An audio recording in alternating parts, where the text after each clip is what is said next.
시작한 지가 얼마 된 거예요? 네, 입찰한 지가 입찰한 지 3개월. 3개월 됐는데 지금 낙찰받은 게 5개. 근데 또 이 5개 중에 3개. 3개는 월세를 계약을 했어요. 세 채에서 받는 월세는 얼마인지 여쭤봐도 돼요?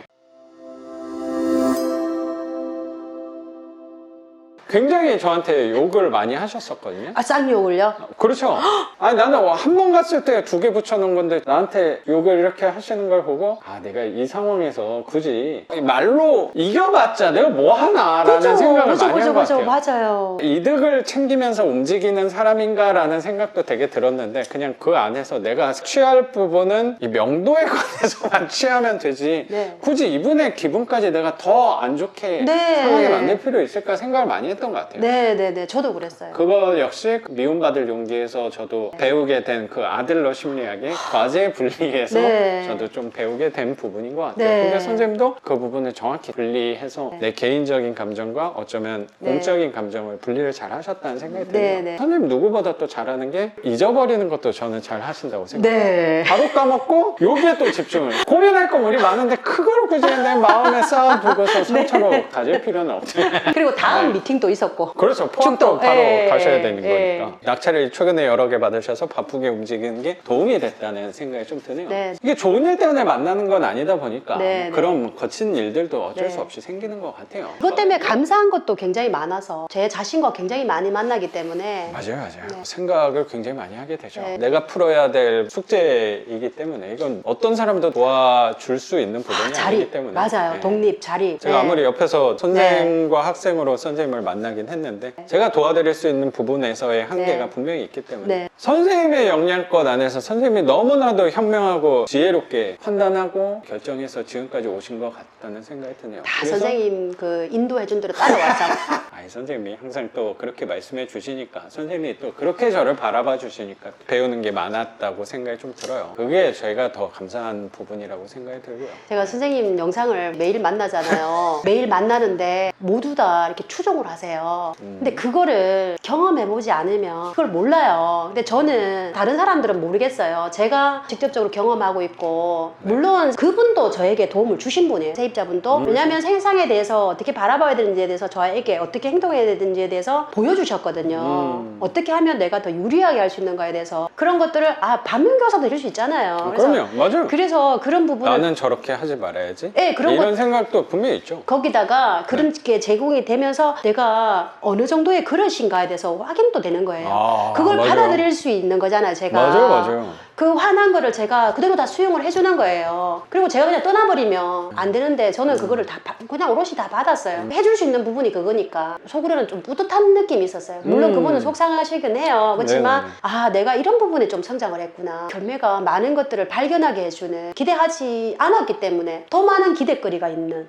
경매를 하면서 나 자신하고 대화를 많이 하다 보니까 그 안에서 배운 부분들이 되게 많이 있었던 것 같아요. 네. 나밖에 해결을 할 수 없기 때문에 도와주는 사람은 있을지라도 주체자는 내가 되기 때문에 선생님도 여기까지 오시게 된 거 아닌가라고 생각이 되게 들어요. 그래서 명도는 그렇게 완료는 잘 하신 거고 네. 결국에 이사비는 안 들었다. 네. 선생님 투자의 원칙을 잘 세우셔서 오셨다는 생각이 들어요. 이사비 세이브했다 이 부분만은 아니라고 생각하거든요. 그럼요. 맞아요. 근데 원칙은 지킨 거니까. 네. 선생님이 강조하시는 부분, 그 부분이잖아요. 낙찰가도 그렇고. 제가 도움드린 부분도 있겠지만 선생님 나름대로 기준을 잘 세워서 그걸 유지하는 게 사실 쉬운 건 아니라고 생각하거든요. 그렇게 저렴한 가격으로 꾸준히 입찰하는 게 쉽지 않아요. 선생님 아무리 시간이 상대적으로 된다고 하더라도 그거는 아무나 할 수 있는 일은 분명히 아니라고 생각하는데 명도까지 이 물건 잘 했는데 선생님 투자한 지가 경매 안에서는 투자 경험이 그렇게 길진 않은 것 같아요. 시작한 지가 얼마 된 거예요? 네, 입찰한 지가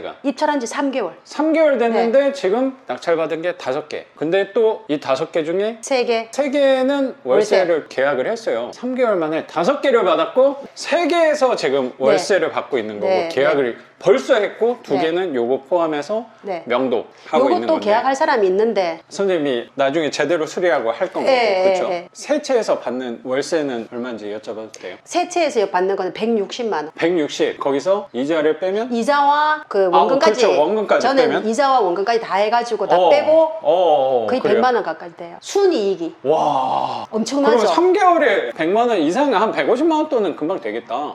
그쵸. 이거 다 요거랑 끝나면 다 하면. 계산하니까 보수적으로 해가지고 순이익이 이자와 네. 원금을 제한 순이익이 170이에요. 근데 제가 또 기존에 월세 네. 나오는 게 있었잖아요. 네, 네. 그렇죠. 그건 좀 제가 따로 물어보고 네, 이 빌라 경매로 한 것만 현재 예, 순이익이 100만 원인데 네. 160인데 순이익이 100만 원. 이자만 뺀 게 아니고 원금하고 이자를 네. 빼고 한 100만 원 정도. 네. 잠정적인 거긴 하지만 네. 5개까지 임대가 되는 것도 멀지 않은 거라고 생각해서 네. 선생님 생각하는 대로 되면 170 정도 생각. 순이익이 170에 매출액 270. 그 보수적으로. 정도로 되는 네. 건데 그러면 네.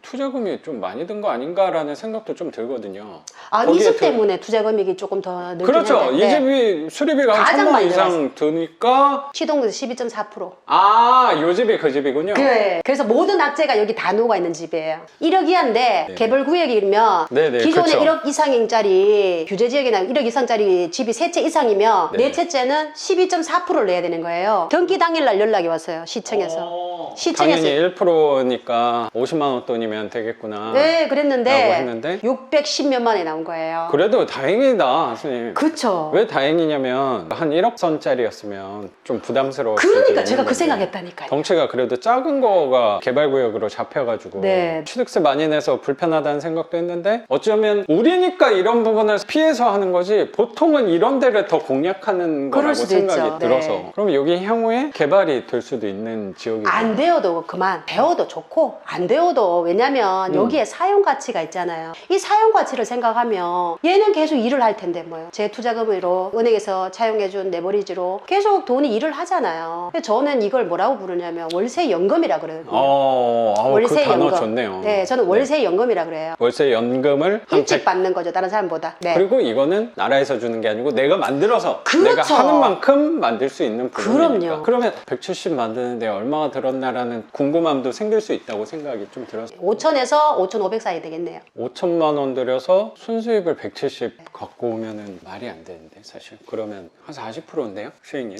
거의? 본래 이게 그냥 정상적이었으면 1000 넘었었어요. 그리고 제가 낙찰가 평균을 내보니까 66%더라고요. 평균 66%고, 그리고 한 물건은 돈이 안 들어가는 것도 있고 이래서 그렇죠. 여기서 그냥 이 집에서 그냥 다 그냥 하다 보면은 이런 변수를 무조건 만나요. 당연히. 근데 저도 당연히 그런 게 있었고요. 저도 최악의 투자 중에 하나가 저도 20% 30% 다 넘었으니까. 네. 근데 최악이 그게 11%가 하나 있어요. 저도. 네네네. 근데 최악이 11%인 거니까 네. 우리가 보수적으로 20으로 왔으니까 보수적으로 입찰을 했으니까 여기에서 또 감당이 되는 거라고 네, 생각해요. 네, 그럼에도 불구하고 전체 수익률은 한 40% 네. 기대가 되는 부분이니까 선생님이 열심히 하는 이유가 생기는 것 같은데 보통 수도권 외 지역 같은 경우는 빌라 투자에 대한 거부감이 분명히 있을 거라고 생각하거든요. 네. 선생님도 분명히 처음부터